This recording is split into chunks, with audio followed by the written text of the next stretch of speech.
Welcome to Leap Into Your Story podcast, where you discover your inner story, break down the process, and meet others who've done it so you can leap into your own story. We interview amazing guests who provide powerful insights that inspire you to get your story told. Be sure to visit our website at leapintoyourstory.com, and while you're there, subscribe and like us via your favorite social media network. Now sit back, get ready to take some notes, and let's get started.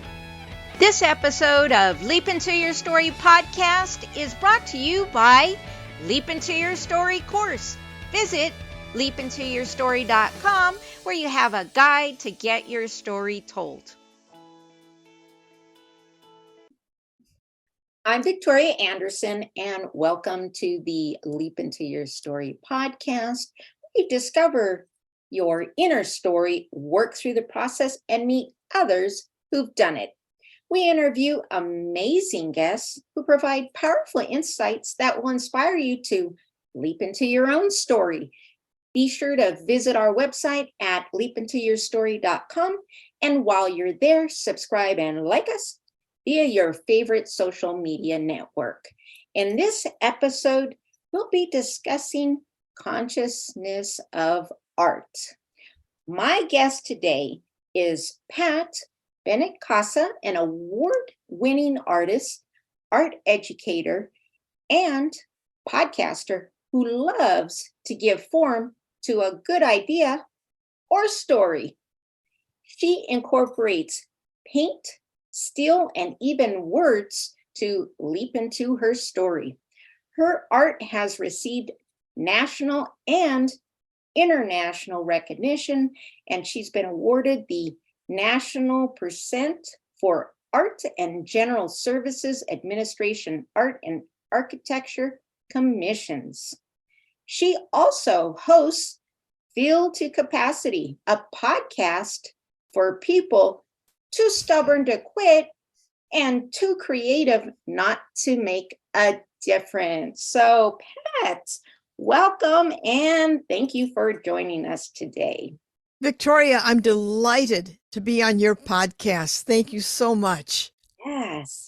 Well, it's a great pleasure and honor, as we have a lot of things in common. Yes. And, let's do this. Before we start going into our topic today and dive into those questions, let's take us on your journey, how this all got started. In terms of being an artist? Sure. All I can say is there was never a time that I was not an artist. Never. And when someone said, when did you start making art? I can't even remember when it just always was. In fact, I went to parochial school in the 50s and 60s, and they had this Baltimore Catechism book where you had to memorize everything. And the first one is, who made me? And the answer is supposed to be, God made me to know him, love him, and serve him. And even as a little kid, I said, God made me to know him, love him, serve him, and to be an artist. And so, that's it. So that's my story. I've just always loved doing with my hands, telling stories, making art, creating. That's awesome. I don't know. I did go to Catholic school. They usually don't like the smart ass. I don't know. Did you have any problem with that? Whoa. I don't think we can go down that road. Okay. As a seventh grader, I remember getting the ruler on my hands and saying, are you done with the front? You want the back? Oh my goodness. It wasn't, well, okay. Let's just say many times creative kids are a bit spirited. Yes. Yeah. In the spirited ways that usually the earthly people don't generally appreciate. Right? Yeah. And asking a ton of questions that you shouldn't be asking. Too many questions. But that is part of being a creative, though, that intellectual curiosity. Not to say other people don't have that. I'm just saying that creative process, we're constantly questioning everything. The materials we use, the stories we're telling, how we construct things. Oh, Okay. Yeah. Yes. We're already off to a bang. Nice. That could be a whole different podcast in itself. Yes, it could. No doubt about that. So, well, let's talk about, I know you're talking about the connection between creativity, maybe divinity, kind of starting to connect something beyond ourselves. So, how does that relate to, do you think your inspirations are coming from other artists? I mean, one of the things as an artist myself in ceramics is sometimes you get influenced and it filters through you as your own different version. Yeah. But sometimes you get these incredible spark of inspiration and direction. And, is that from something beyond what we can see? I think you're asking profound questions about this need, this desire to make art, and this need to express oneself. And the question of inspiration, where does this come from? And when you ask the question about inspiration, what is it? It's asking, what is this transformative power that resides in our creative impulse to do or to be or to say or to make? And I think connected to that is that as artists, we know we are connected to something bigger than ourselves. I kind of, I shy away from that whole thing about the divinity, or that somehow artists reside on Mount Genius, waiting for that inspiration and in isolation. Now, maybe because I'm a woman, I go about making things, doing things in a more collaborative way, in the world. And that model of the isolated genius artist always struck me as like, really? you know? So I think this creative impulse, where does it come from? What drives us? I'd like to say, I think we're connected to something bigger than ourselves. Like there's that Latin phrase, animus mundi, that which is connected to all. And I'm sure you have this feeling, or you've done this, where you're working on something and you are so connected. And then 2 hours later, you look at the window and it's dark out. And you go, whoa, what the hell happened to that last 4 hours? So there's a way we enter into the work. And if we're vigilant and humble, the work will show us what it needs to be. Am I answering you? I'm ADD. I can go into the ADD car so fast, it'll make your head spin. Okay. Again, like mine's. No, I think that is very powerful and great food for thought. I think definitely, as we discussed a little bit prior, that something does kind of funnel Yes. and take us into a different, I'll just say it, realm. Yep. That Yep. you lose just track of everything around you. Yep. But I also think, now here's the craziness of being an artist or a writer, or anybody who's making something creatively. In one sense, we control everything in our universe. When I make a painting, I'm creating a little universe or a sculpture. But in order to get there, I have to embrace the mystery of this process, that I don't have all the answers. And what I think I'm going to do in the painting, that painting's going to kick my ass for about 2 weeks. It never fails. And then at some point, I can do something, slide, paint, and I see it. I see where the painting's going. and I stop everything. It's not about this is what my painting's going to be. I ask the painting, where are you going? Can I go too? Show me, show me. But every time, I don't know, I've been making art, 50 years, and it starts out the same way. Yes, I'm going to do this painting about X, Y, and Z. And it's almost like the studio's going, really? How many times do we have to go through this? And then I start the painting. I make these paintings on sheet metal of industrial sites, and I just keep going at it and nothing happens. And all of a sudden, there it is. That surrender to the mystery. Yes. And it usually comes when you aren't looking. Oh, yes. I call that a creative ambush. Yes. Yes. And, you know, as a writer, I told you I'm working simultaneously on 2 books. Wow. And that, I will share with you, is my attempt to hijack the ambush. Good luck. I know. Well, what I found out was when I did my writing, my second book, or actually, no, it wasn't my second. It was actually the second and third book. I was working a really high paid, terrible job. Okay. And no sooner I clocked into work, guess what? Download for everything coming, download for everything coming. Yep. So when I would quit the job to go work on the book, guess what? Crickets. Yep. So what I figured out is not necessarily, because I always like put myself in a bad job. I think that was like my fuel for creativity, because I'd feel so frustrated. I'd go to, art or writing. But I have figured out it's not about that. It's about tricking your brain to work on something else. And that something else could also be something wonderful. It doesn't have to be a terrible job. Oh, that's nice. Yes. That's an important revelation.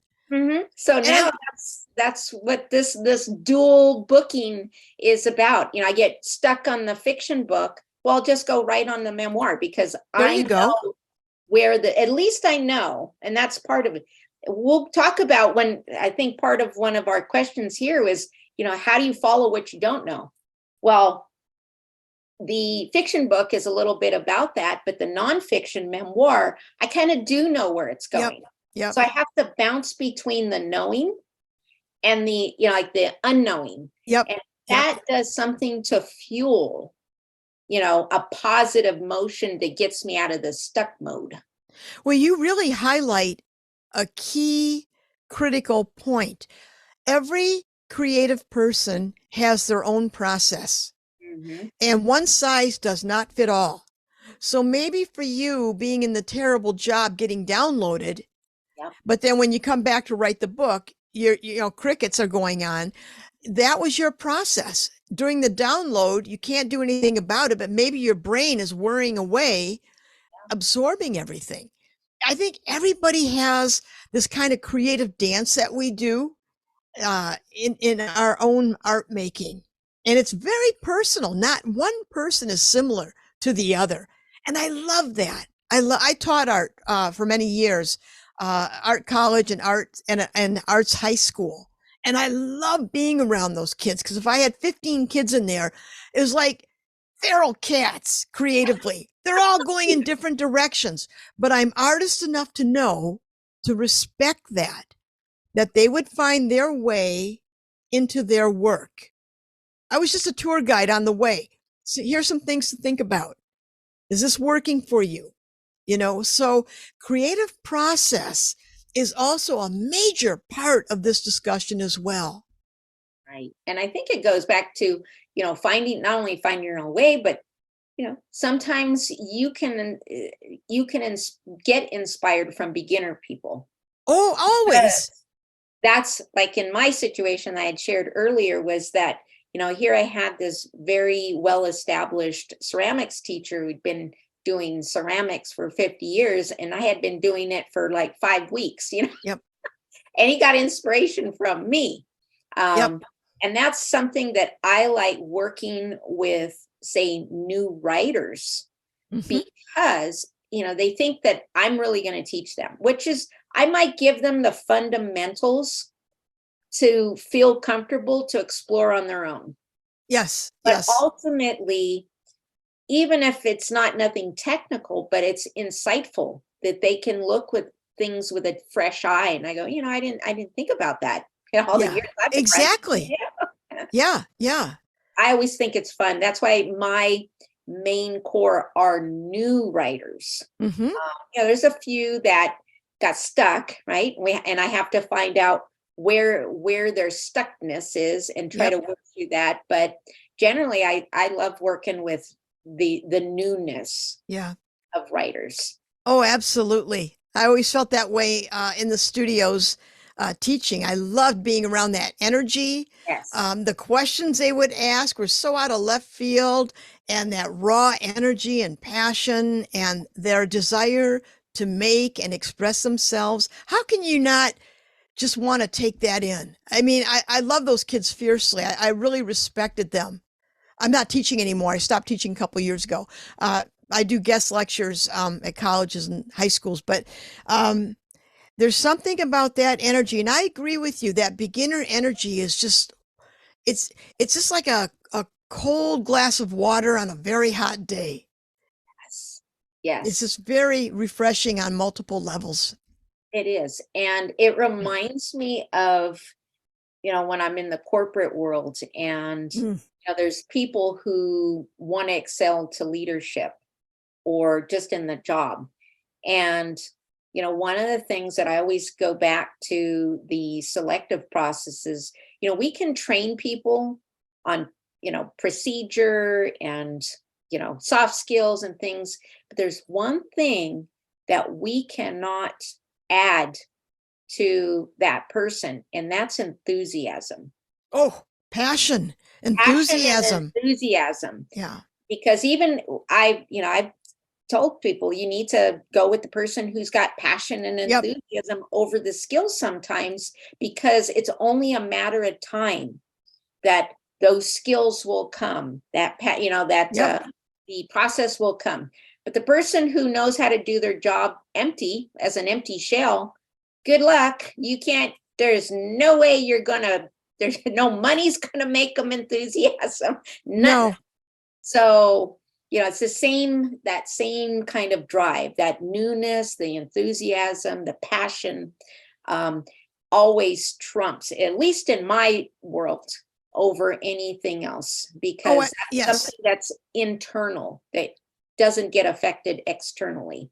And as an art teacher, I would constantly say to students, they'd say, well, what should I do in this painting? And I'd say, what do you want to do? Well, what should I do here? What do you think goes there? Yeah. And they go, you never answer. I said, oh, but I do. I do. And so the whole message was that don't trust other people to guide you. You are the caretaker and the guardian of that incredible talent that's inside of you. You're the caretaker. So be cautious and aware of who you seek information from, and choose your mentors carefully. Yes. Oh, that's a huge, huge thing. It is. It is. Right there.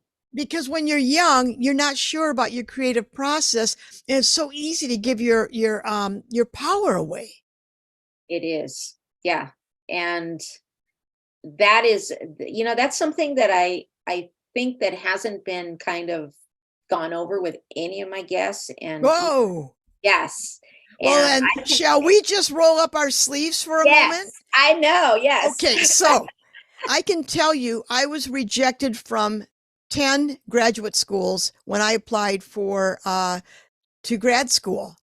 I am a slow learner. I'm ADD and dyslexic. And so I always could see it in my head, but it took me a long time to figure things out.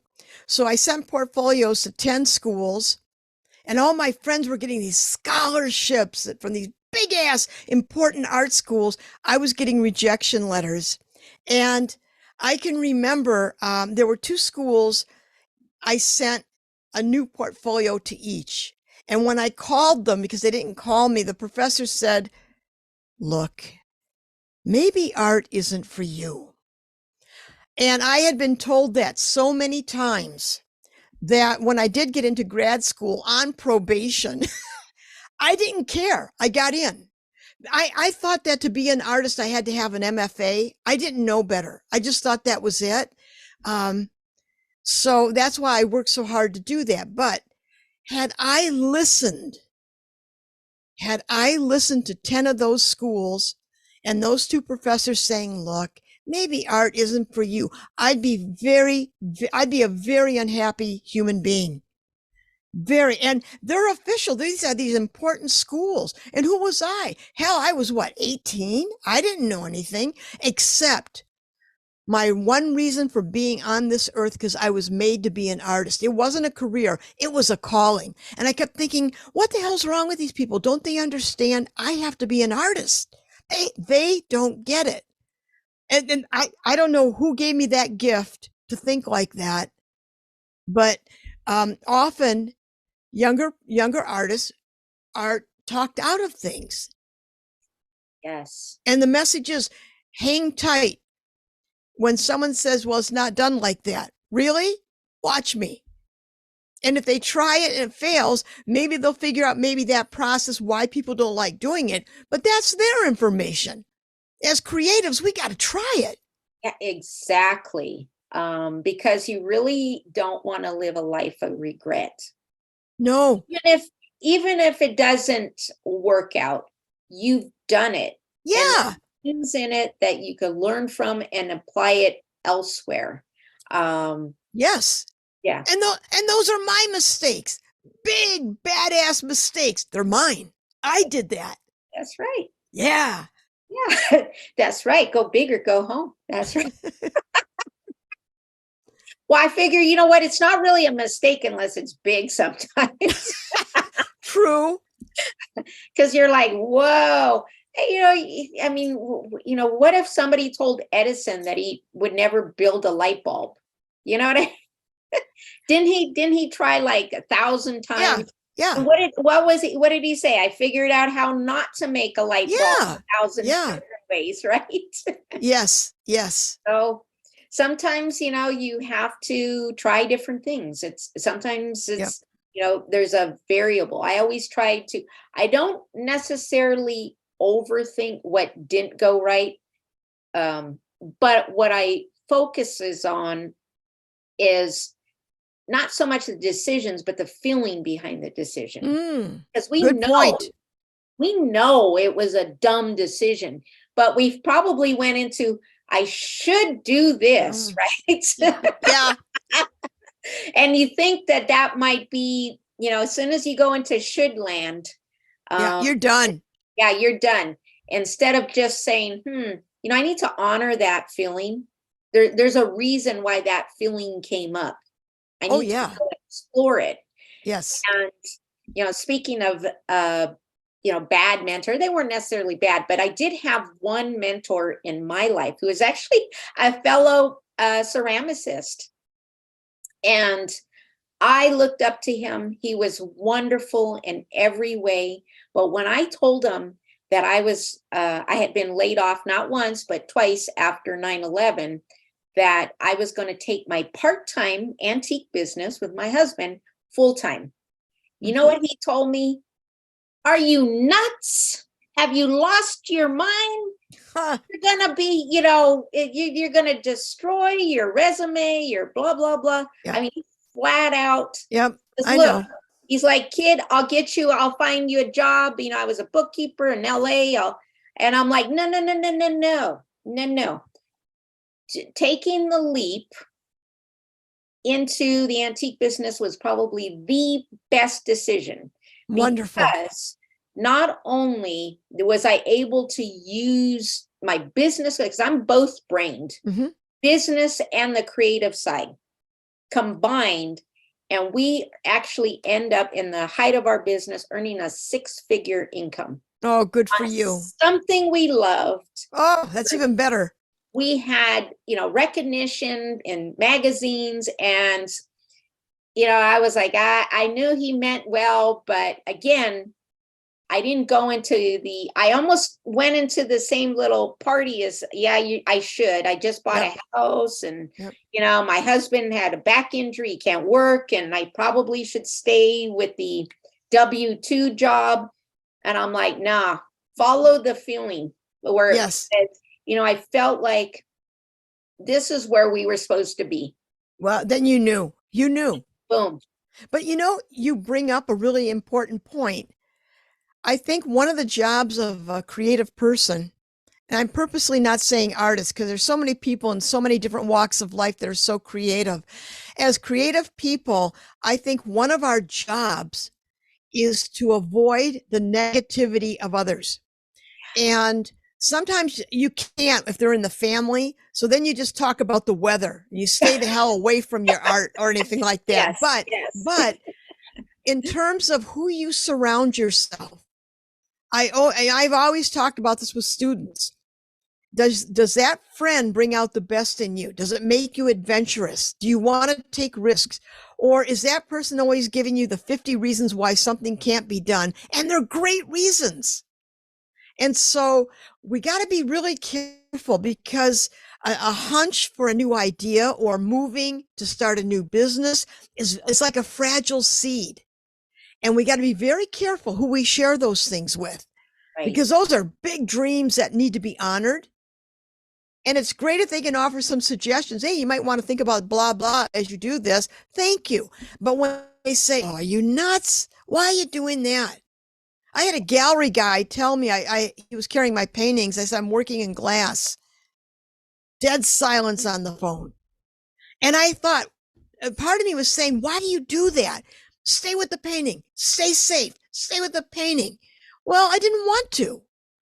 I was using 20 layers of a Rubens glazing technique, trying to make transparency. And I said to somebody, I'm going to make the damn thing out of glaze. And then lights went off because that's what architects call glass. So I pushed all the painting stuff aside, ordered 8-foot by 3-foot panels of glass, had them delivered. And I thought, yeah, the glass. Yeah. And I thought, oh, Jesus, now what? What now? But you know what? That is my creative process. I always throw myself into situations that I talk myself into. And then in the privacy of my studio, I go, why did you do that? You don't know what but then I figure it out. I trust now I'm guided. Yes. Well, sometimes the negative person can be your own self. Yes. Yeah, that too. That's part of it. And I carry that negative voice. Like, really? Who do you think you are? And then, but my better self, my artist self says, I'll show you. Stay tuned. Yeah. You know, that's interesting because, we all have that duality. Yes. And my negative voice is not really a negative one. It's more like a drill sergeant. And that's what's kind of the driving force. If I start to question myself, I call it, the inner bitch comes out and directs me, doesn't allow me to think about anything negative. And even if it is something negative that I have every justification, I got my inner bee going, come on, sister, turn this around. Yep. What can you learn from this? Keep going. I got my marching orders. There you go. So, and even if I don't know right away, I now feel confident that it's going to reveal itself, because that's the big thing, is the trust issue. Yeah. Where something happens and I'm like, damn, thought this was supposed to be something good. Now it's all crap and da-da-da. Yeah. Yep. And then I have to just kind of pull myself back, don't get sucked into that mindset, that energy, and just sit back. And sure enough, something will show up that, even though I didn't think it was a great thing, I had no idea knowing, it shows up and it says, now that falls into there play. You go. Yep. There it is. Yep. Exactly. Yes. Preaching to the choir, aren't I? So let's talk a little bit, because I know I think you're kind of on the same we're kind of tapping into the next question is the Hansel and Gretel trail of vague hunches, ideas, and direction. So now I've shared some of what I do, right? I got my inner gal coaching me, right? You're talking about, you have those moments of picking up one of those little Hansel and Gretel and go, what the, so where does this shit go, right? Yeah. So what do you do in those moments? Let's talk about your moments. I would say that I set myself up for those moments. For example, I was artist in residence at a Catholic high school, and they had just built a new chapel. And the president of the chapel showed me this window in the chapel, 14 feet high by 8 feet wide. And I looked at it, I thought, oh my God.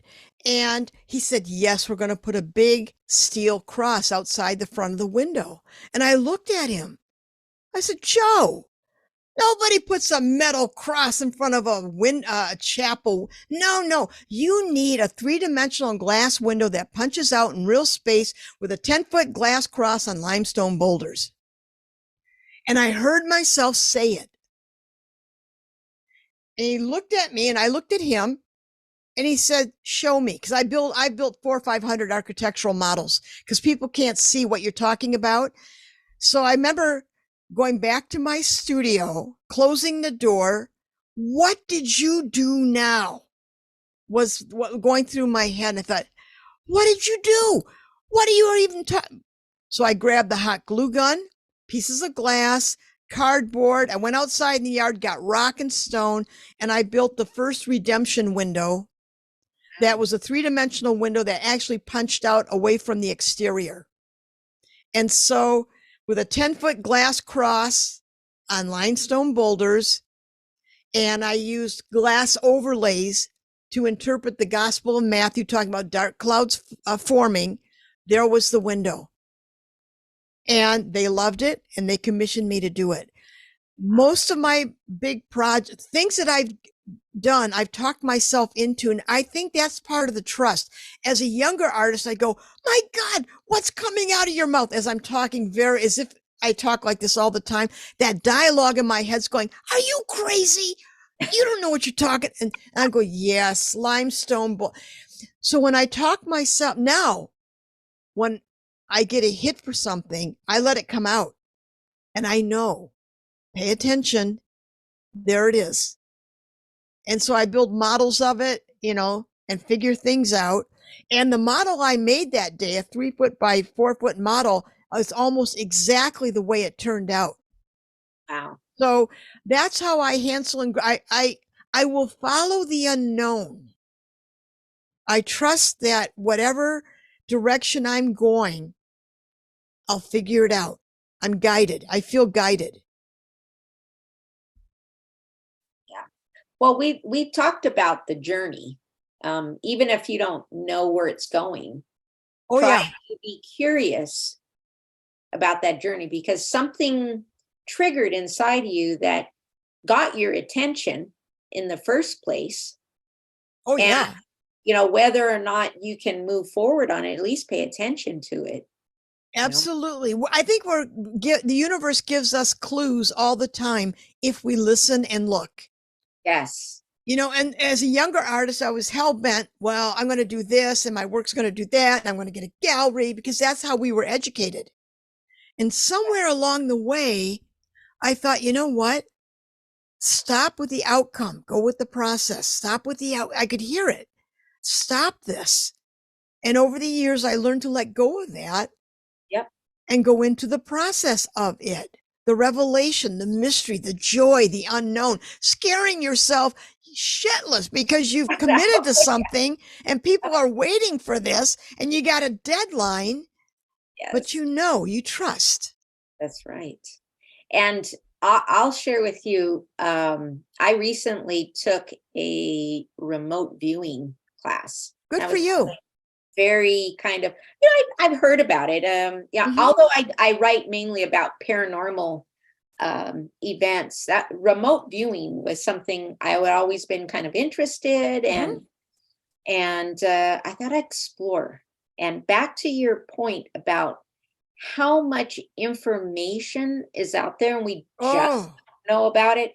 The remote viewing class just blew my mind. hmm.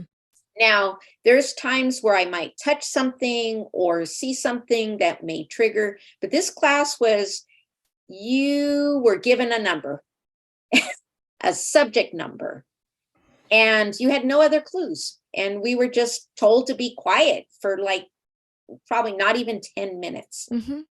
And in this, I saw blue, I saw water, I saw something buoyancy. We don't know, none of us knew what the heck the subject was that was behind that number. But when the instructor revealed the image, it was a whale in the blue water.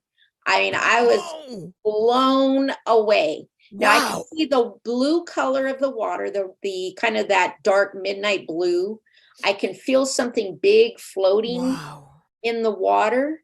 And I knew it was cold. That was the other thing too. I Hmm. felt cold. I got a cold sensation. And that really just blew my mind Yeah. because I mean, how did that happen? You know how that happens? Like you said, there is information around us. Yes. And if we tune in, now in my case, it was just a big, long, whatever, 7-digit number. That's all we were given, nothing else. But think about what the subject was. Here's your number to identify it. So we'll have numbers for different subjects, and bam.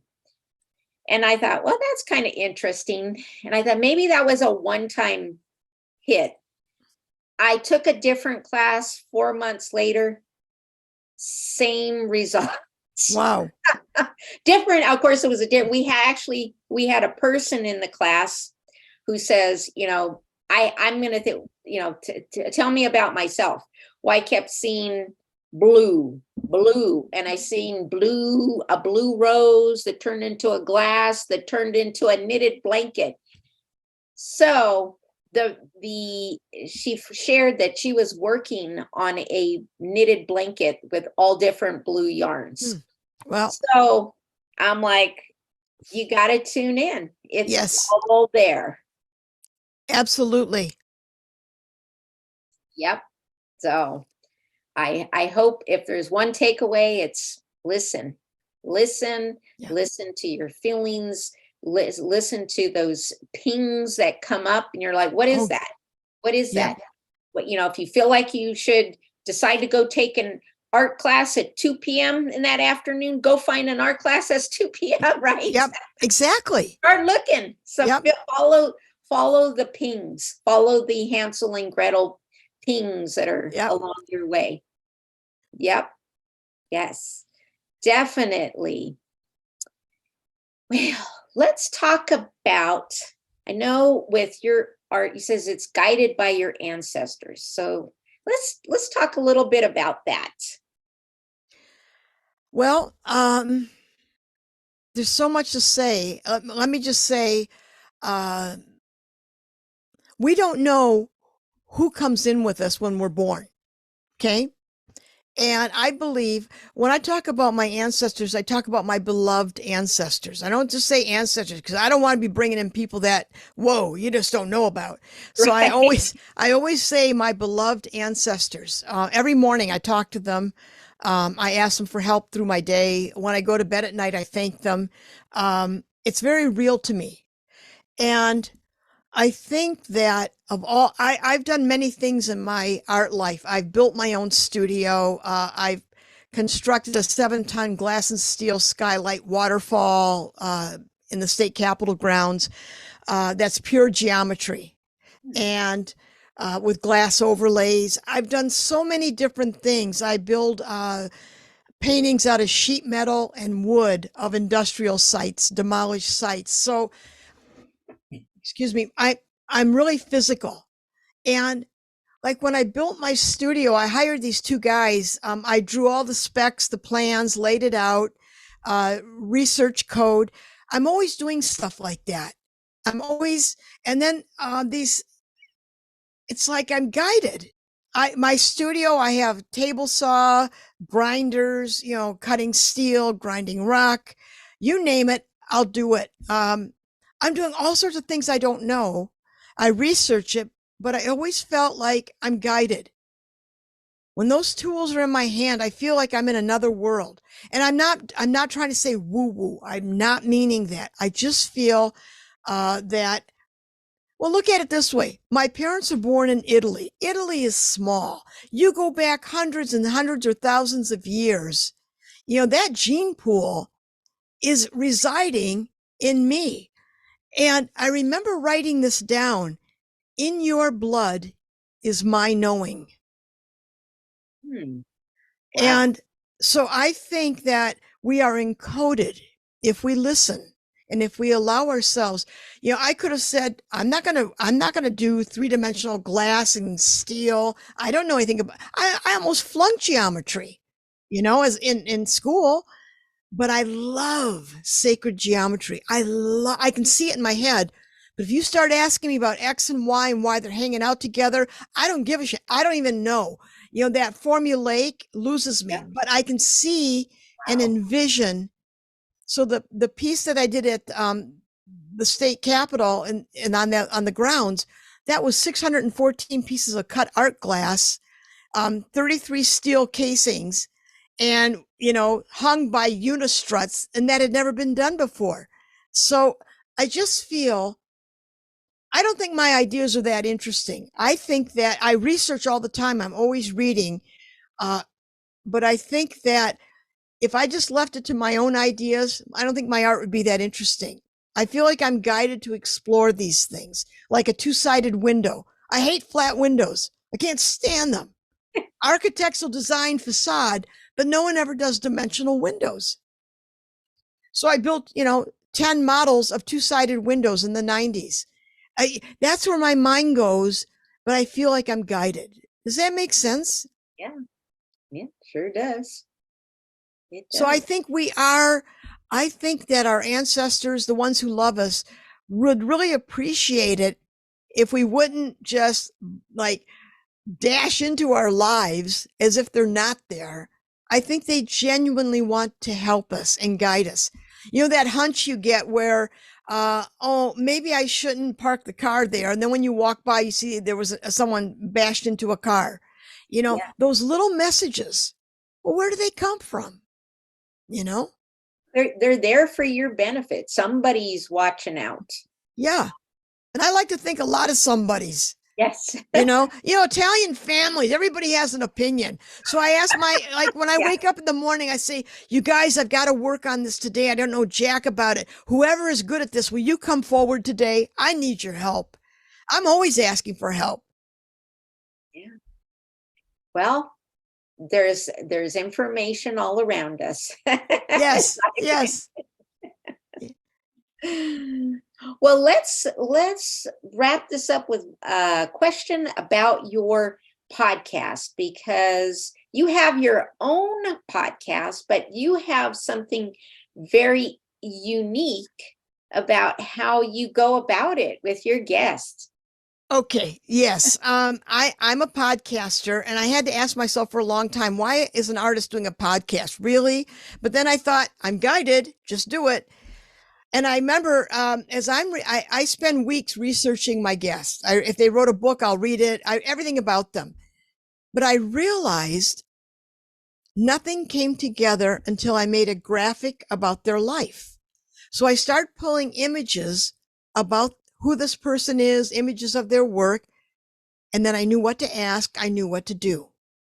And on my website, I have an archive of all the podcasts I've done with the posters of each person that I've interviewed.